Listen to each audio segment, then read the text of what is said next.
Good evening to all the students of B.Ed first year session 2019 to 2021.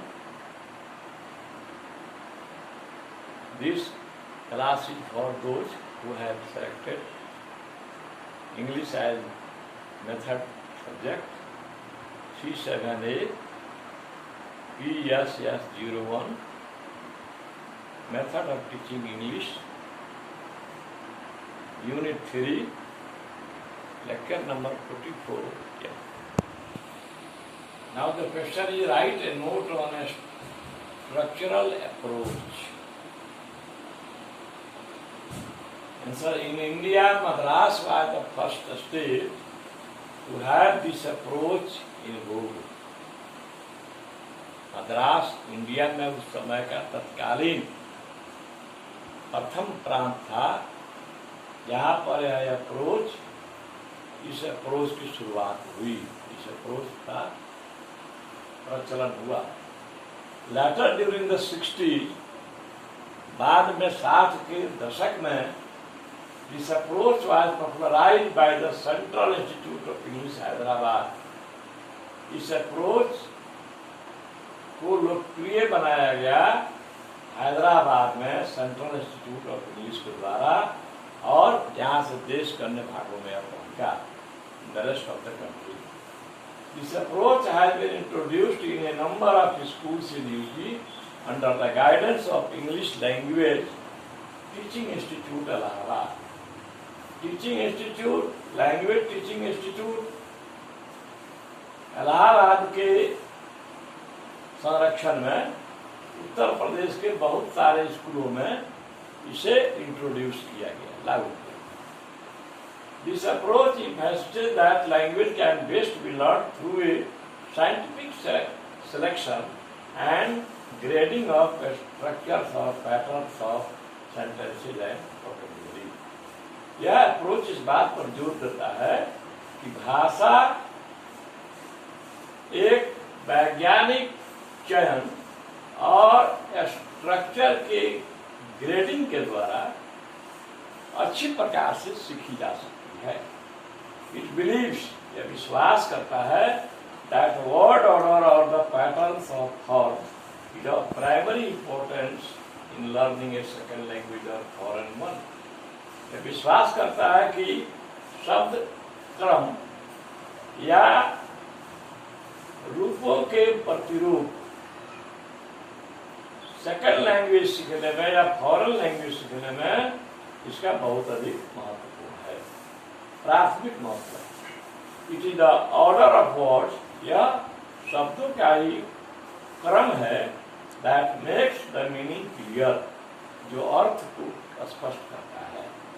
It Lay's a lot of emphasis on the use of function of structure words, यह structure words के function के प्रयोग पर जोर देता है। आगे हम लोग थोड़ा सा स्ट्रक्चर वर्ड्स क्या है। Structure words are those words that don't change their form at any rate. Structural words उन शब्दों को कहते हैं जिनके रूप में परिवर्तन नहीं होता है। Suppose noun, pronoun, noun, pronoun, conjunction, interjection, preposition. These are some categories of words that don't change their form. So the structural words are those which don't change their form at any rate. It regards the speech as more important than reading and writing. यह पठन और लेखन के समान ही विचार भाषण अभिव्यक्ति को भी उतना ही महत्व देता है, उससे अधिक महत्व देता है reading and writing. Speech is a necessary means for fixing formally और ग्रेडेड वर्क। किसी भी जितने भी ग्रेडेड कार्य होते हैं उसको सुनिश्चित करने के लिए स्पीच जो है बहुत आवश्यक होता है। लेट अस सी सम एक्टिविटी, हम लोग कुछ एक्टिविटीज को देखें। Activity A. Mrs. Lal. Good morning, children. Children. Good morning, ma'am. Mrs. Lal. Showing a basket to them. What is this? Rahim. A basket. Rahim कहता है कि Mrs. Lal again reminds. Answer in a complete sentence and not in a phrase. एक phrase में उत्तर मत दो, पूरा वाक्य बोलो। निकेत बोलता है इट इज ए बास्केट, यह एक टोकरी है। What is this के रेस्पॉन्स में बोलता है it is a basket. Now if we consider the above conversation, यदि हम उपयुक्त बातचीत पर ध्यान दें तो following points will be concluded. निम्नांकित बिंदु निष्कर्ष के रूप में आएंगे। पहला, teaching of structures don't need any special knowledge of grammar of a language. Structure के शिक्षण में किसी खास ज्ञान, जो किसी भाषा के व्याकरण के किसी खास ज्ञान की जरूरत नहीं पड़ती है। दूसरा,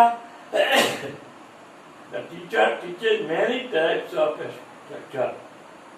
शिक्षक विभिन्न प्रकार के स्ट्रक्चर्स को पढ़ाते हैं। तीसरा, the teacher gives importance to the mastery of structures. शिक्षक स्ट्रक्चर्स पर मास्टरी के लिए बहुत महत्व देते हैं। इन आवर ओपिनियन, हमारे विचार से mastery of structures is more important then vocabulary. शब्द ज्ञान से अधिक महत्वपूर्ण होता है स्ट्रक्चर पर मास्टरी प्राप्त। दूसरा एक्टिविटी है, यहाँ पर देखेंगे, let us see another activity. Mohan is there. Is Mohan there? There is Mohan is. There are three sentences. Mohan is there, is Mohan there, there Mohan is. In the above example, the same vocabulary items have been used which are Mohan, is and there. You see, in A, Mohan, B, is, and C, there, in the beginning of the sentence. But all the three sentences give three different meanings due to different arrangement of these three vocabulary items. इन तीन शब्दों के विभिन्न प्रकार के arrangement के चलते इन तीनों वाक्यों के तीन अर्थ हैं। मोहन इज देयर, मोहन वहां है। इज मोहन देयर, या मोहन वहां है। देयर मोहन इज, मोहन वहां है। तीन शब्द हैं, तीन वाक्य, तीनों के तीन अर्थ हैं, जबकि तीनों में एक ही वोकैबुलरी का प्रयोग हुआ है। Now merits. It emphasizes more on oral aspect of language learning. Language सीखने के मौखिक पक्ष पर अधिक जोर देता है। दूसरा, the approach can be effectively adopted at all stages. इसको विभिन्न अवस्थाओं में इस अप्रोच का प्रभावशाली ढंग से स्वीकार किया जाता है, स्वीकार किया सकता है। It creates appropriate environment for learning of a language. भाषा सीखने के लिए यह उचित उपयुक्त वातावरण की रचना करता है।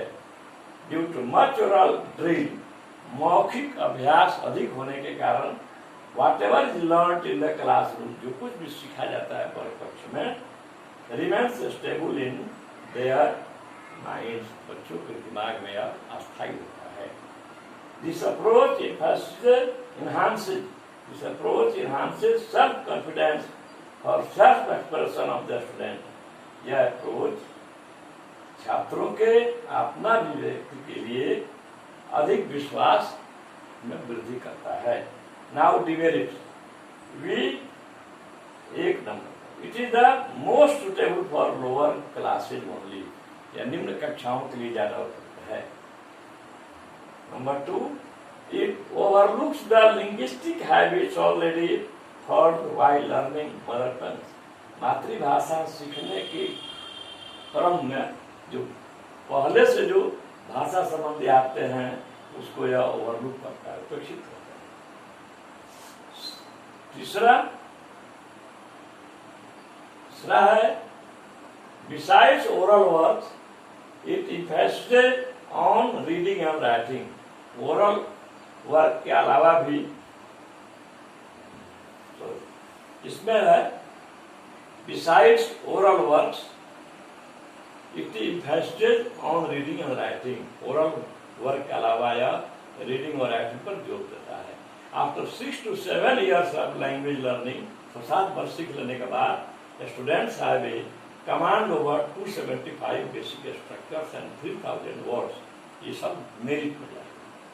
It makes both teachers as well as students active, which is psychologically sound. Teacher और स्टूडेंट सबको एक्टिव बनाता है. डिमेरिट्स में इसका 2 ही है. It is the most suitable for lower classes only. It overlooks the linguistic habits already formed while learning other tongues. In spite of all these demerits, this approach is undoubtedly superior to the old methods of teaching. Thanks.